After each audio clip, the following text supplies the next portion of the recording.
IT job కోసం చూస్తున్నారా? ఐటీలో కెరియర్ బిల్డ్ చూసుకోవాలనుకుంటున్నారా? అయితే సమాధానం కోడింగ్ ట్యూటర్. అంటే సినిమాకి సంబంధించిన సక్సెస్ని డబ్బులతోనే కొలుస్తారు ఈ రోజుల్లో. కోర్స్. సో మనం కమర్షియల్ క్యాలిక్యులేషన్స్ గురించి ఒక 2 క్వశ్చన్స్ ఉన్నాయి. అది అయిపోయిన తర్వాత దండోరా కంటెంట్ గురించి మాట్లాడుకుందాం మనం. షూర్. అండ్ ప్రొడ్యూసర్ థియేటర్ పరంగా అది ఎంత మేక్ అయింది అనేది మనకు ఓపెన్గా తెలుసు. సో నాకు తెలిసి అతను సాటిస్ఫై అయి ఉండకపోవచ్చు. ఓటీటీ సేల్ ఎలా జరిగింది? అవుట్రేటెడ్గా అమ్మేశారా, లేకుంటే కమిషన్ వ్యూస్ పర్ కమిషన్ పైన అమ్మారా? ఎలా జరుగుతుంది? అంటే ఇప్పుడు ఓటీటీలో మంచి వ్యూవర్షిప్ వస్తుంది. సో ఇప్పుడైనా లాభపడే అవకాశం ఉందా ప్రొడ్యూసర్? అంటే నాకు తెలిసిన ఇన్ఫర్మేషన్ వరకు ప్రొడ్యూసర్ గారికి ఎంత లాస్ అయింది అనే దాని మీద నేను కమెంట్ చేయడం కరెక్ట్ కాదు. ఎందుకంటే బట్ పర్సెప్షన్ చెప్పగలను, నా ఫీలింగ్ చెప్పగలను. ఈ సినిమాకి ఇంత అయి ఉండొచ్చు, ఇంత దానిలో ఇంత బిజినెస్ చేసి ఉండొచ్చు అనేది అంతా డెఫినెట్గా ఆయన మా టీం ప్రొడక్షన్ వాళ్ళు చూసుకునే వ్యవహారం అది. నా వరకు నేనేం చెప్పగలనంటే ఓటీటీ మాకు మంచి ప్రైస్ వచ్చిందండి. లైక్ అవుట్ రేట్కి అమ్మాము. ఓకే. సో చాలా సేఫ్ ప్రైస్ వచ్చింది మాకు. అంటే అది చెప్పచ్చో లేదో తెలీదు. లైక్ ప్రొడ్యూసర్కి డబ్బులు ఎక్కువ పోయినాయా లేదా అనేది ఆయన చెప్తే రైట్ పర్సన్. బట్ నా ఫీలింగ్ అయితే we got a very good deal with OTT. And then ఇప్పుడు వస్తున్న రిసెప్షన్ కానీ లేకపోతే ప్రతి వేరే విషయాలు లైక్ వేరే థింగ్స్ కానీ those are also good. So yeah, financially how well it did అనే దాని మీద he's the right person to సే.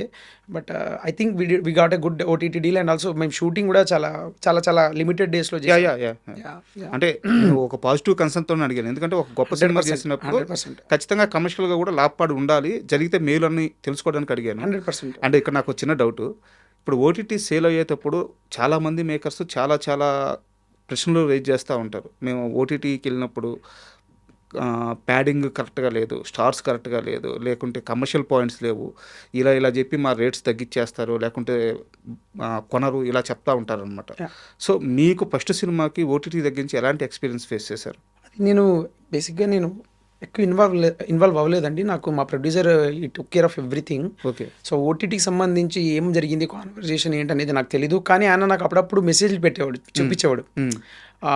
వాళ్ళు చూశారు, ఓటీటీ వాళ్ళు సినిమా చూశారు. ఓకే. సినిమా చూసి గొప్ప సినిమా అండి, చాలా బాగుంది, ఇది ఖచ్చితంగా మాకు యాడెడ్ అడ్వాంటేజ్, దీన్ని మేము ఖచ్చితంగా లైక్ పర్స్యూ చేస్తాము అని వాళ్ళ సైడ్ నుంచి కొన్ని ఎంకరేజింగ్ మెసేజ్. అంటే ఆయన ఇది సినిమా పట్ల పర్సెప్షన్ ఇది మురళి, నువ్వు ఫీల్ అవ్వకు అన్న. అంటే బిఫోర్ ఈవెన్ రిలీజ్ కొన్ని మెసేజ్లు వచ్చాయి వాళ్ళ నుంచి. నేను అది వాళ్ళ పేర్లు కూడా పేర్లు చెప్పకూడదు.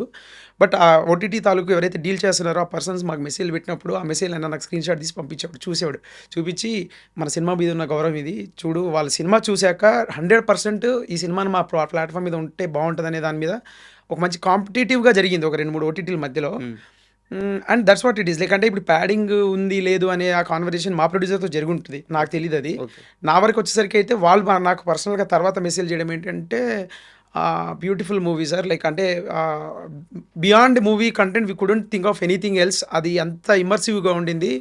And you did a great job, like first film అంటున్నారు, సూపర్గా ఉంది, like you have a long way to go అని వాళ్ళు ఒక చాలా పాజిటివ్ మెసేజ్ అయితే పెట్టారు. సో ఆ డీలింగ్ ఎట్లా జరిగింది, వాళ్ళకు ఒక ప్యాడింగ్ గురించి ఉందా లేదా అనేది నాకు తెలియదు. కానీ నాకు తెలిసిన తెలిసిన వరకు ఏంటంటే వాళ్ళకి డేట్ కన్సర్న్ ఉండింది. Okay.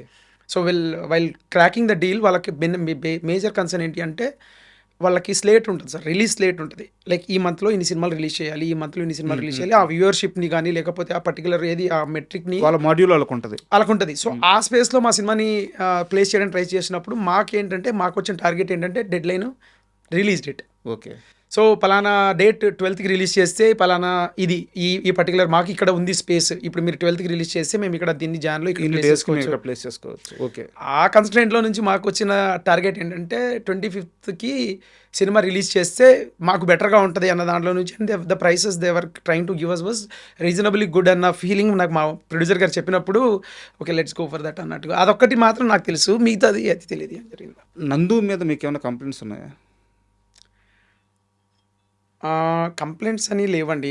Is a brilliant actor. But ఒక చిన్న గ్రైప్ అంతే ఉండింది ప్రమోషన్స్ టైంలో. బట్ ఆయన సినిమా కూడా ఆయన చాలా పాపం కష్టపడి, అంటే ముందు నుంచి కూడా చెప్పేవాళ్ళు. లైక్ షూట్ టైంలో కూడా నేను నందుతోటి I'm very good friends. Like I know how much he's struggling to get there. And very like huge respect ఉంది మనోడిది. అంటే నేను అదే చెప్తాను కదండి, టూ మెనీ థింగ్స్ అక్కడ ఇప్పుడు పరిస్థితులకి విక్టిమ్స్ అయిపోయాం మేమంతా. ఆయన ఈ సినిమా చేసినప్పుడు ఎంత 100% ఇచ్చాడో, ఎంత డెడికేటెడ్గా ఉన్నాడో. లైక్ అంటే కొన్నిసార్లు మధ్యాహ్నం 12 దాకా షార్ట్ పెట్టేవాడిని కాదు నేను. ఓపిక కూర్చునేవాడు. అండ్ రెండోది ఏంటంటే ఏ రోజు కూడా నా మీద నెగిటివ్ ఆరా లేకుండా చేసేవాడు వచ్చి అసలు బ్రో నువ్వు టెన్షనే తీసుకోకు, నువ్వు నన్ను రాత్రి 4 గంటల దాకా కూడా కూర్చోబెట్టి నేను చేశాను. అండ్ రెండోది ఆ టైంలో he was also shooting for IPL చేసేవాడు, డీ చేసేవాడు, రాత్రల్లా డీ షూట్ చేసి వచ్చేవాడు. అసలు షూటింగ్ వైజ్ దేని వైజ్ ఒక చిన్న విషయం కూడా చుట్టూ ఏదో జరుగుతుంది నాకు తెలుసు. ఆ టైంలో లైక్ చిన్న సినిమాలకు జరిగే గొడవలు జరుగుతున్నాయి, ఏది కూడా నా దాకా తీసుకురాకుండా అది అంతా సూపర్గా ఉండింది. బట్ అన్ఫార్చునేట్లీ ఏమైపోయిందంటే తను ఏదైతే బలంగా నమ్మి ఈ సినిమా నాకు ఒక స్పేస్ ఇస్తుందని నమ్మిన సాయి సిద్ధార్థ్ అది అటు తిరిగి ఇటు తిరిగి కరెక్ట్గా మా టైంకే వచ్చింది. అది అంటే ఆ పర్టికులర్ స్పేస్లోనే వచ్చింది. So he was caught between 2 things. ఇంకా 1 వీక్ గ్యాప్ అంతే, 5 days 6 days గ్యాప్. మీది 25th అది ఫస్ట్. అంటే ముందు అది 12th 5th ఉండిందండి. అది అఖండ వస్తుందని పోస్ట్పోన్ చేసినట్టున్నారు. సో అది మనోడు దాన్ని మొమెంటం బిల్డ్ చేయడానికి దాదాపు ఒక 1 month నుంచి తిరుగుతున్నాడు, కాళ్ళకి చక్రాలు వేసుకుని తిరుగుతున్నాడు చుట్టూ.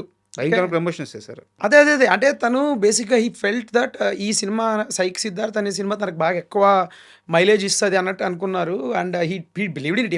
Every guy believes in it. నేను ఇప్పుడు నా దండోరం బిలీవ్ చేసినట్టు ఆయన బిలీవ్ చేశాడు. బట్ పాయింట్ ఏంటంటే నాకు యాజ్ అ మేకర్ నాకేమైనా ప్రాబ్లం ఉంది అంటే to with not running away from your question, to be frank, because Nandu is my dear friend చెప్పొచ్చు ఇది. ఐ ఫెల్ట్ నో ప్రమోషన్స్ అప్పుడు నీ సినిమా ఒక వారం తర్వాత ఉంది, నా సినిమానేమో 25కి ఉంది, రెండోది కాంపిటీషన్లో ఉన్నా, లైక్ పోస్ట్ చేస్తున్నాడు అవి ఇవి చిన్నది తప్పితే దెర్ ఈజ్ నో మచ్. అంటే ఈ was also caught between too many things. కాబట్టి నా స్వార్థం ప్రకారం, నా స్వార్థంతో చెప్తున్నా, వచ్చి ఉంటే బాగుండేది, నాకు ఇంకా కొంచెం హెల్ప్ అయ్యేది అనేది నాకు ఉండింది. నేను చెప్పా కూడా, మెసేజ్ కూడా చేశాను Nandu, I know that you are been caught between too many things because but this is what I was expecting అని చెప్పేసి. And he was also like very generous enough friend.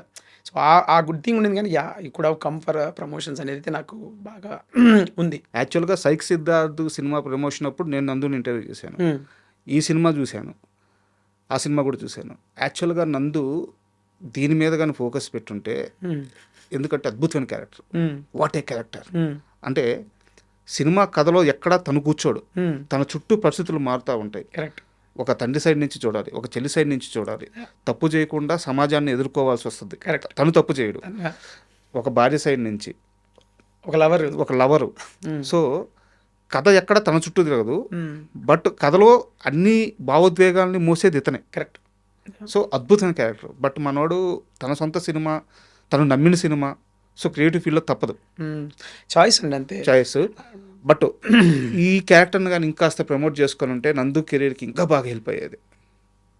అంతే అండి. అంటే లైక్ గట్ ఫీలింగ్స్ అంటాం కదా, like ఏమో sir, like అదే చెప్తున్నాను కదా, మీరు అడుగుతున్నారు కాబట్టి నేను అలా ఆలోచిస్తున్నాను. అండ్ నాకు అనిపిస్తుంది ఏంటంటే, I know like the kind of excitement Nandu had when he heard the character.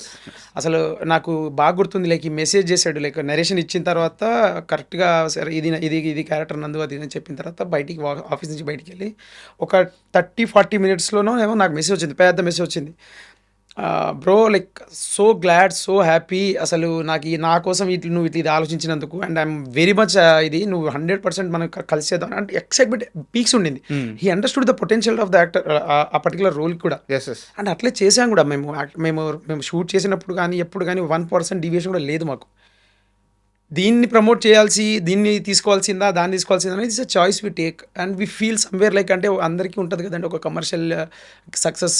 నా చుట్టూ జరిగే కమర్షియల్ సక్సెస్ అయితే నాకు రేపు సినిమా బాక్స్ ఆఫీస్కి, రేపు కొత్త సినిమాలకు నాకు ఎక్కువ ఉంటుంది. ఇప్పుడు ఇందులో ఒక క్యాన్వాస్, ఒక గ్రూప్ ఆఫ్ యాక్టర్స్ ఉండేవాళ్ళు. నవదీప్ ఉన్నారు, లైక్ శివాజీ గారు ఉన్నారు, లైక్ రవికృష్ణ ఉన్నాడు, there are so many, like Mounika Reddy, Manika, Rajya, and every character has their own importance. Bindu Madhavi garu. So somewhere he might have thought that this would become a group, this thing credit ఏదైనా వస్తే group credit వస్తుంది, నాకు ఇండివిజువల్గా రాకపోవచ్చు. And రెండోది, ఇది నాకు కెరియర్ వైజ్ ముందుకెళ్తే హెల్ప్ అవుతుంది, కానీ ఫైనాన్షియల్లీ బెటర్ సినిమాలు చేయడానికి, తనకి బెటర్ బడ్జెట్ వచ్చే సినిమాలు చేయడానికి సాయి సిద్ధార్థ్ అయితే బెటర్ వెర్షన్ అని అనుకుంటాడు. Very valid also. Everybody everybody has own choices to make. And అలా చేశారు అంతే తప్పితే I don't think he did not understand the potentiality of that character. He always did. డబ్బింగ్లో ఉండేటప్పుడు he used to have tears, like కొన్ని dubbing చెప్పే ముందే, అంటే బాగా ఎన్రోల్ అయిపోయి కొంచెం కసం వచ్చేసి చెప్పేవాడు, బ్రో ఏంది బ్రో ఇది, నేను షూట్ చేసినప్పుడు కూడా నాకు ఈ లెవెల్ అర్థం కాల, like that whole edit pattern దగ్గరకు వచ్చిన తర్వాత it was like so good, so amazing అని. So as a person, as a great taste, a guy who has a great taste in choosing roles, I definitely know he understood the potentiality of it and దాని gravity అర్థం చేసుకున్నాడు. Yes, promotion చేసుకున్న టైంలో he wanted to go with the psych Siddharth because that is something which is an individual film and తనకు అది help అవుతుంది అనుకున్నాడు, which is very. And for more videos, Please subscribe to iDream. Please subscribe to iDream. Please subscribe iDream. And please subscribe to iDream. For more videos, subscribe to iDream. please like, share and subscribe to the channel. Congratulations, iDream. Subscribe to iDream. Subscribe to iDream. So subscribe to iDream Media. iDream ki iDream team andarki huge congratulations. Please subscribe iDream Media. Please subscribe to iDream. Subscribe iDream. Please subscribe to iDream. iDream అంటే నా కళల channel subscribe చేసుకున్న నోరు తిరుగుతలేదు, మీరైతే గంట గుర్తు కొట్టండి. For more such videos, please subscribe to iDream. Subscribe to iDream. Please subscribe to iDream. Please subscribe iDream Media. Please do subscribe to iDream. Please subscribe to iDream Media. For best entertainment and information, please subscribe iDream. And don't forget to subscribe to iDream.